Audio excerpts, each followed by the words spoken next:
આની વાતમાં આપણે આજે પુષ્ટિ સંહિતા ભાગ બીજો પાના નંબર 131 ઉપર આપણા ગોપાલાલના સેવકોએ 11 પ્રકારનો ભેટ કાઢવાની હોય છે વર્ષમાં.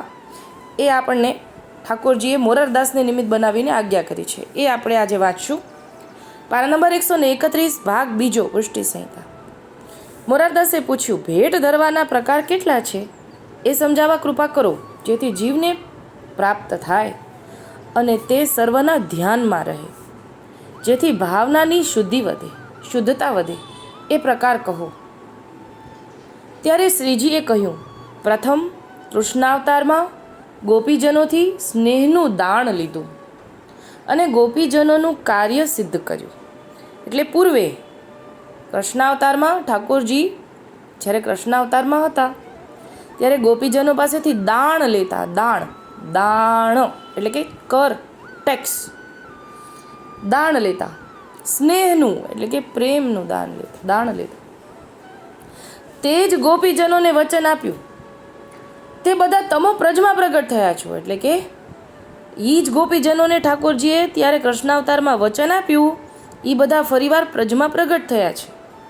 જેથી આ પ્રસંગે દાણના રૂપમાં ભેટનું પ્રમાણ બાંધીને સર્વ સેવક પાસેથી ગ્રહણ કરીને તેના ભાવનું શોધન કરીએ છીએ. એટલે કે હવે આ વખતે દાણના રૂપમાં ભેટનું પ્રમાણ બાંધીને સર્વ સેવક પાસેથી ગ્રહણ કરીએ છીએ. એટલે કે ભેટમાં જ દાણનું ભાવ આવી ગયો. આપણા ઘરમાં અલગથી દાણના દિવસો એટલે નથી, કેમ કે ભેટની અંદર જ દાણનો ભાવ આવી ગયો. એક એક સેવકની ભેટ ગ્રહણ કરી રહ્યા છીએ. તે ભેટનું પ્રમાણ અમારી સ્વતંત્ર ભેટનું છે. એટલે કે માત્ર ઠાકોરજીની સ્વતંત્ર ભેટ. અમારા નિજી ઘરનું પ્રમાણ છે. એટલે કે માત્ર ગોપાલાલની ન્યારી સૃષ્ટિ ગોપાલાલના ઘરનું જ છે. મોરાર, ભેટનો ભાવ પ્રકાર 11 પ્રકારનો છે.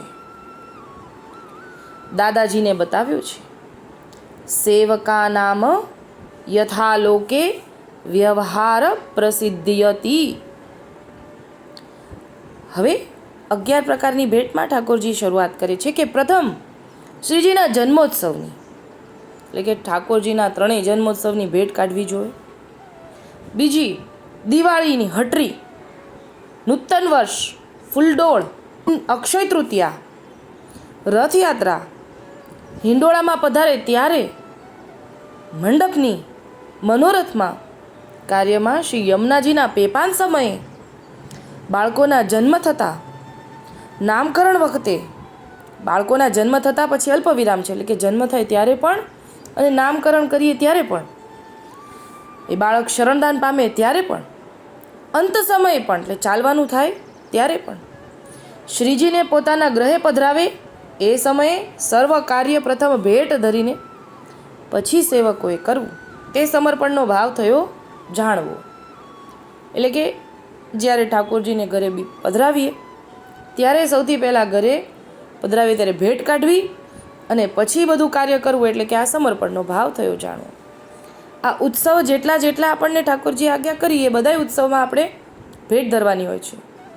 સાથે સાથે જે કાંઈ પણ લૌકિક છે બધું અલૌકિક થઈ ગયું શરણદાન પામ્યા પછી. એટલે આપણા જેટલા પણ લૌકિકની અંદર અલૌકિક કાર્યો આવે છે, જે આપણને ઠાકોરજી હમણાં બતાવ્યું કે બાળકનો જન્મ થયો તો એ બાળક પણ હવે ઠાકોરજીની સેવામાં વધુને વધુ સેવા કરશે. આપણા દ્વારા એ બાળકને વધારે ને વધારે સેવા શીખવાડવામાં આવે. એ જ અલૌકિક ભાવેથી એ અલૌકિક થયું અને બાળકના જન્મ થતા વખતે ભેટ કાઢવાની હોય. એનું નામકરણ વખતે પણ ભેટ કાઢવાની અને શરણદાન પામે જ્યારે આપણે માળા બાંધીએ ત્યારે ભેટ કાઢવાની. એટલે આવા ઉત્સવ વખતે પણ અને આવા લૌકિક જે આપણા અલૌકિક જ છે બધું જ એ વખતે પણ કાઢવાની આજ્ઞા કરી છે. આ 11 પ્રકારની ભેટ આપણા વર્ષ દરમિયાન પણ અને જીવન દરમિયાન પણ આપણે આ કાઢવાની રહે છે. અમારા વલ્લભકુળમાં શ્રીજીનું જે દ્રવ્ય છે તેનો સ્પર્શ અમુક કરતા નથી. પટ વસ્ત્રમાં લઈએ છીએ એવું સ્વરૂપ ભેટનું છે કે વલ્લભકુળમાં તો અમે ભેટને અડતા જ નથી, પટવસ્ત્રમાં લઈએ છીએ. તે તો સ્વામીજી અને વ્રજરત્નાના ગુપ્ત ભાવનો પ્રકાર છે. એટલે ભેટ જે છે એ સ્વામીજી વ્રજરત્નાના ગુપ્ત ભાવનો પ્રકાર છે. તેથી તે ભાવનો અંગીકાર શ્રીજી વિના કોઈ કરી શકે નહીં. એટલે કે સ્વામીજી ઉપર કોનો અધિકાર? માત્ર ને માત્ર શ્રી ઠાકોરજીનો જ અધિકાર. એને બીજા કોઈ અડાય નહીં. સ્વામીજીનો અધિકાર છે, સ્વામીજીનો ભાવ છે એમ કીધું એટલે ઠાકોરજી પાછળના વાક્યમાં એમ સમજાવે છે કે એનો શ્રીજી વિના કોઈ એને સ્પર્શ ન કરી શકે. એટલો બધો સૂક્ષ્મ ભાવ છે, ભાવનાનો માર્ગ છે, એટલે અડવી ન જોઈએ એમ આપણને ઠાકોરજી અહીંયા સમજાવે છે. કરે તો મહા અપરાધી થાય, એટલે કે સ્પર્શ કરે તો મહા અપરાધી થાય, કેમ કે એ તો હવે સ્વામીજીના ભાવનો પ્રકાર છે. ભેટનો સર્વ પ્રકાર વિત્તજા સેવાનો છે. જો તનુજા, વિત્તજા અને માનસી. તનુજા એટલે કે આપણે તનથી સેવા કરીએ, વિત્તજા એટલે આપણે દ્રવ્ય દઈને સેવા કરીએ, અને માનસી એટલે કે આપણે સમરણ કરીએ, પછી આગળ માનસી સિદ્ધ થાય. તો અહીંયા ભેટનો સર્વ પ્રકાર છે એ વિત્તજા સેવાનો છે. તેને લીધે ભેટ સર્વોપરી શ્રીજીની નિજી પોતાની છે, એટલે કે માત્ર ઠાકોરજીની પોતાની જ છે. જે શ્રીજીના કામમાં આવે, સેવકના કામમાં નહીં આવે.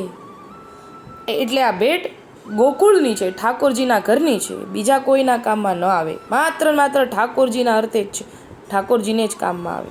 અને એ આપણા ઘરના નહીં, ગોકુળના ઠાકોરજીના કામમાં, ગોકુળ ઠાકોરજીના ઘરની છે.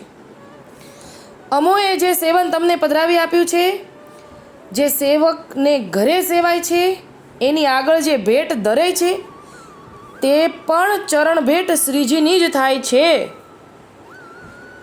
એટલે કે આપણા ઘરના સેવનને જે ભેટ ધરીએ છીએ, ચરણ ભેટ ધરીએ છીએ, એ ઠાકોરજીના ઘરની ભેટ છે. તે પણ શ્રીજીના ઘરે પહોંચાડવી જોઈએ, એટલે કે એ પણ ગોકુળ જ પહોંચાડવી જોઈએ. તેમાંથી પોતાના ઘરમાં બિરાજતા સેવ્ય સ્વરૂપને અર્થે ખર્ચવી નહીં. જો સ્પષ્ટપણે મનમાં સવાલ થાય ને પાછળ જ જવાબ આવી ગયો કે એ આપણા ઠાકોરજીને આપણે ચરણમાં ભેટ ધરી છે, આપણા જ ઘરના ઠાકોરજીના ચરણમાં, તો એ ચરણની ભેટ આપણા ઠાકોરજી, આપણા ઘરના ઠાકોરજીની નથી, એ તો ગોકુળ પહોંચાડવાની. આપણા ઘરના ઠાકોરજીને તો આપણા જ ઘરનું દ્રવ્ય, જે ચરણ ભેટ સિવાયનું આપણા ગજવામાંથી જે દ્રવ્ય આવે ને એ જ ધરી શકાય. અહીંયા ચોખવટ કરી કે જે ચરણ ભેટ આપણે જે ધરી આપણા ઘરના ઠાકોરજીને ગોકુળ પહોંચાડવી. પોતાના માર્ગથી બિરાજતા સેવ્ય સ્વરૂપને પોતાના દ્રવ્યની સામગ્રી સમર્પણ થાય. એટલે આપણા ઘરે બિરાજતા આપણા માથે બિરાજે છે, જે આપણા દ્રવ્યથી સેવા લેવા માગે છે, એટલે તો આપણા ઘરે પધાર્યા છે. શ્રીજીના દ્રવ્યથી અથવા અન્ય કોઈ બીજાના દ્રવ્યથી પણ પોતાની માથે બિરાજતા સેવનને ધરી શકાય નહીં. તે શ્રીજી આરોગતા નથી. એટલે કે આપણા ઘરે બિરાજતા ઠાકોરજી બીજાના દ્રવ્યથી વસ્તુ આરોગે નહીં, આરોગતા નથી. છેલ્લે વાક્યમાં કહી દીધું કે બીજાના દ્રવ્યથી સામગ્રી આપણા ઘરના માથેના બિરાજતા ઠાકોરજી અંગીકાર નહીં કરે. એને આપણા જ ઠાકોરજી આપણા દ્રવ્યનું આરોગશે.